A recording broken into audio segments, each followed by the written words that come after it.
Redefining your brand. That's what this video training is all about. What has changed in your business over the last 5 to 10 years? Are you still doing the same old things as before, or has your brand positioning evolved?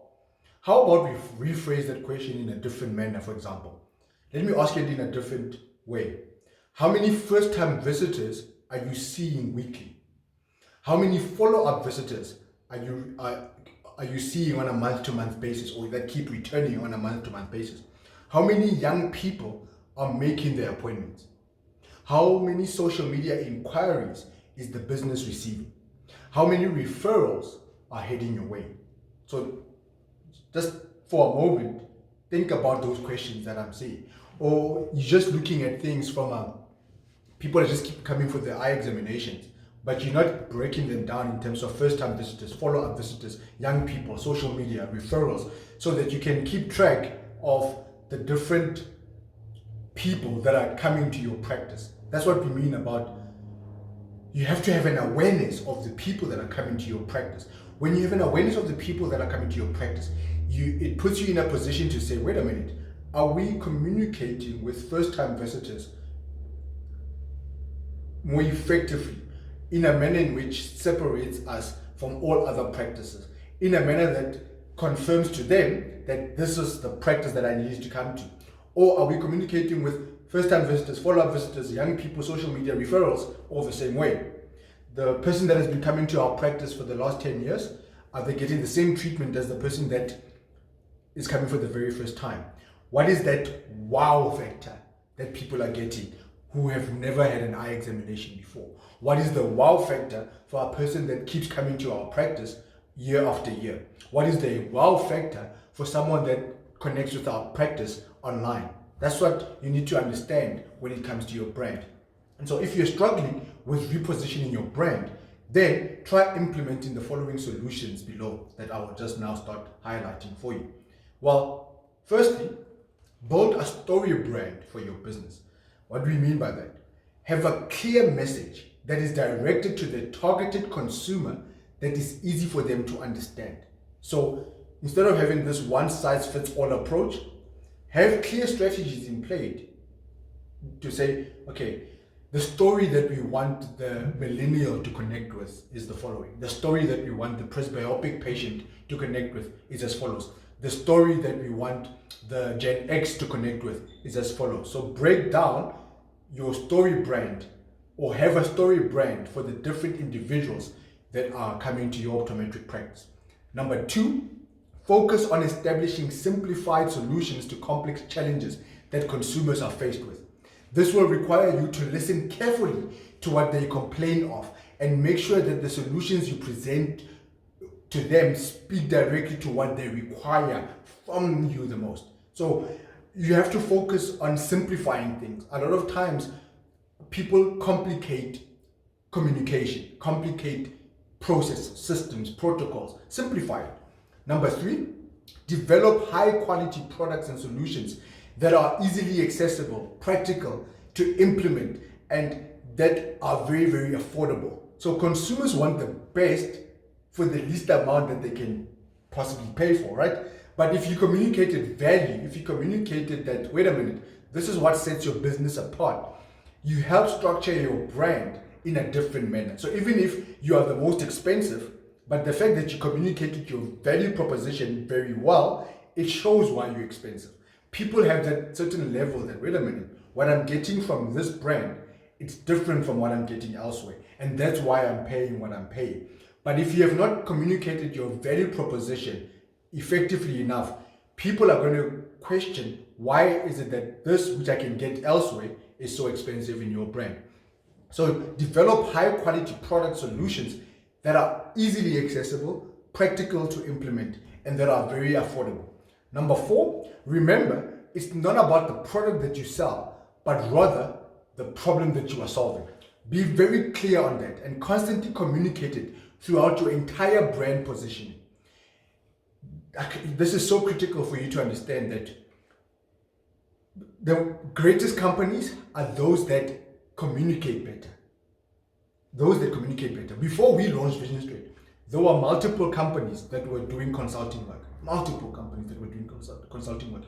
But we came and we leapfrogged them because we created a niche by saying, this is the books that people will get. Then we took it a step further. Then we said, okay, we're going to make it about optometrists and not about our business. And so that was something that we understood, that it was not about the products that we were having, but rather the problems that people were facing. So for example, a marketing book. People are struggling with marketing and having return on investment in their marketing. So give them a marketing book. It becomes about them, not about us. People are struggling about training and development. Give them a training and development book. People are struggling about whatever it is, business growth. Give them a business growth book. So that's basically our approach to building a brand. Your entire marketing strategy should be simple, clever, and practical. Consumers want clarity, not confusion, when they interact with your brand. Always remember that. Clarity, not confusion. Number 6, and this is basically the final one, build solutions that incorporate the 3 components of healthcare.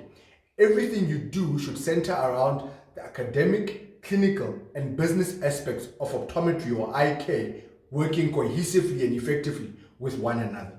Research shows that the biggest challenge within optometric practices is around the following: leadership, culture, and vision. What do we mean by that? The current leadership style within many optometric practices is focused on the following. Numbers and processes are prioritized, whereas the required leadership style, people need to be prioritized. In the current leadership style, leaders command and control everything, whereas on the required leadership style, leaders are more about empowering employees. Short-term practice gains versus long-term practice gains. And actually, let me say it in a different way. Short-term practice gains versus long-term people gains. That's what is required from a leadership point of view. There's a circle of fear or a type of reward system that is focused upon currently in optometric practices from a leadership point of view. But what is required is a circle of safety, a type of value system that people need to be aware of. People are salary motivated under the current leadership frameworks versus them being vision inspired. Next, let's talk about the culture. The current culture style, it's about performance and numbers instead of character and beliefs.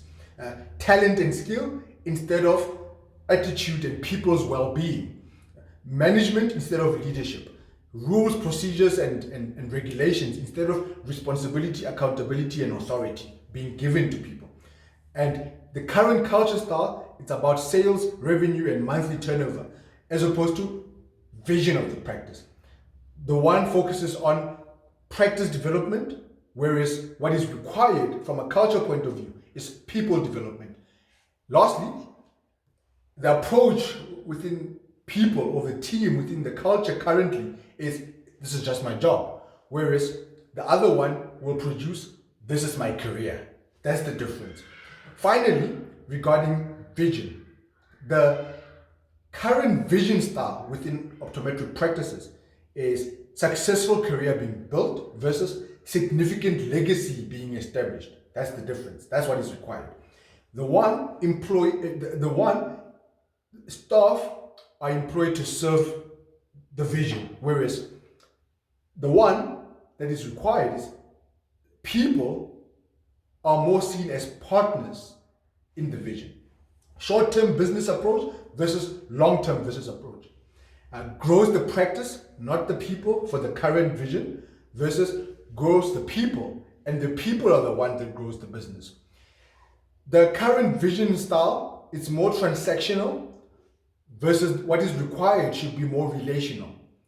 And so the vision here is employees don't know what the vision is or what role they play in, versus employees know exactly what the vision is and what role they need to be playing in within that vision. The one focuses or thrives on or is sort of like on a survival mode, whereas it has to be on a thriving mode. And finally, operational infrastructure in place versus people infrastructure being in place. And so to conclude this video training, Building a brand or repositioning your current one is actually very possible. All it takes for you is to start looking beyond the norm of what has always worked and be willing to do things differently, and then work on it on a daily basis with your entire team.